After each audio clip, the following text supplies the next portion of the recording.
দেখছেন Kolkata TV digital, Aritra রয়েছে আপনাদের সঙ্গে। গত ২৪ ঘন্টায় এই বাংলার রাজনীতির ময়দানে বেশ কিছু পালাবদল ঘটে গেছে। অনেকে এখনো বিশ্বাস করতেই পারছেন না, সিপিএম এর তরুণ তুর্কি যাদেরকে মুখ করে গত বিধানসভা বা লোকসভা ভোটে একটু হলেও বৈতরণী পার করতে চেয়েছিল আলিমুদ্দিন, তাদেরই একজন প্রতীক বদলে ফেলেছে। হ্যাঁ, বলছি প্রতীকুর রহমানের কথা। আর এই প্রতীকুর রহমানের দলবদল তৃণমূল কংগ্রেসে যোগদানের পরেই প্রশ্ন উঠেছে আরো কয়েকজন এই ধরনের তরুণ তুর্কিকে নিয়ে, যার মধ্যে দীপশিতা ধর, বালির মেয়ে, একাধিক ভোটে তিনি দাঁড়িয়েছিলেন, কন্টেস্ট করেছিলেন। ফলাফল হয়তো তার পক্ষে যায়নি, কিন্তু তিনিও একটা তরুণ মুখ। রাজ্যের অভিষেক বন্দ্যোপাধ্যায়ের পাশে দাঁড়িয়ে তৃণমূল কংগ্রেসে যোগ দেওয়ার কথা ঘোষণা করেন প্রতীকুর রহমান। তৃণমূল কংগ্রেসে যোগ দেওয়ার পর প্রতীকুর রহমান এই জল্পনা উস্কে দিয়েছেন যে তার পথে হেঁটে আরো অনেকে সিপিএম ছেড়ে তৃণমূলে যোগ দিতে পারেন। অনেকেই বলছেন এই তালিকায় প্রতীকুরের পরেই রয়েছে বালির মেয়ে দীপশিতা ধর। দীপশিতা কি বলছেন? একাধিক সংবাদ মাধ্যমে সাক্ষাৎকার নিতে গিয়ে দীপশিতা বলছেন, এই সময় দাঁড়িয়ে আমাদের দলের যে কোনো মানুষ যদি অন্য দলে যোগদান করে, পার্টি তার বিরুদ্ধে অবস্থান নেবে। পার্টির সেই সিদ্ধান্ত আমাদের কাছে যন্ত্রণার, কষ্টের, দুঃখের।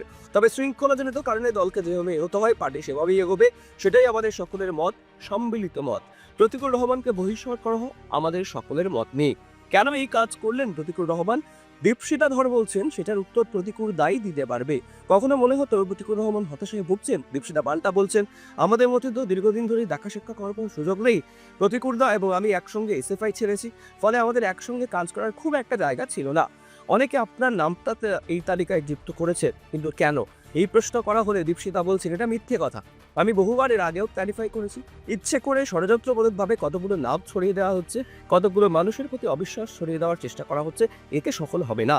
দীপশিতা ধরো নাকি দলের সদস্যপদ রিনিউ করেনি, এরকম কথা শোনা গেছে। তাহলে কি দলের কারোর প্রতি বৃতসহ্য দীপশিতা?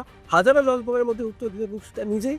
বেশ কয়েকদিন আগে তিনি যেটা জানা যাচ্ছে যে এখনো পর্যন্ত সিপিএম এর যে প্রাথমিক সদস্যপদ, সেটা নাকি রিনিউই করেনি দীপশিতা ধর। সিপিএম এর দলীয় সদস্যপদ নবীকরণের ক্ষেত্রে কিছু নিয়ম আছে। প্রতি বছর দলের সদস্যপদ রিনিউ করাতে হয়। নিয়ম অনুসারে প্রতি বছর ১ জানুয়ারি থেকে ৩১ মার্চের মধ্যে এই কাজ করতে হয়।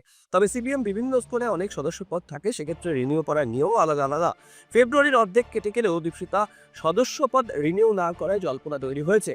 কিন্তু বাম নেত্রী দীপশিতা ধর বলছেন ৩১ মার্চের মধ্যে এই কাজ করতে হয়, তাই হাতে এখনো যথেষ্ট সময় আছে, তাই এই জল্পনার কোনো মানে হয় না। দীপশিতা সেই সঙ্গে কিছুটা বিরক্তিও প্রকাশ করেছেন, কারণ তিনি মনে করেন বিষয়টি একেবারে তার এবং তার দলের অভ্যন্তরীণ বিষয়। এই বিষয়ে সকলকে ব্যাখ্যা কেন তিনি দিতে যাবেন? তাছাড়া তার সদস্যপদ দিল্লিতে, সত্যই ফিরেছেন বিদেশ থেকে, তাই এখনো দিল্লি গিয়ে তার সদস্যপদ রিনিউ করা হয়নি। তবে দীপশিতা যাই বলুক না কেন, বর্তমান প্রেক্ষাপটে দাঁড়িয়ে প্রতীকুরের প্রতীক বদলের পর এখন এরকম হাজার প্রশ্ন ঘুরছে বাংলার রাজনীতিতে। What next? এরপর কে আসতে পারেন বা যেতে পারেন অন্য কোনো দলে?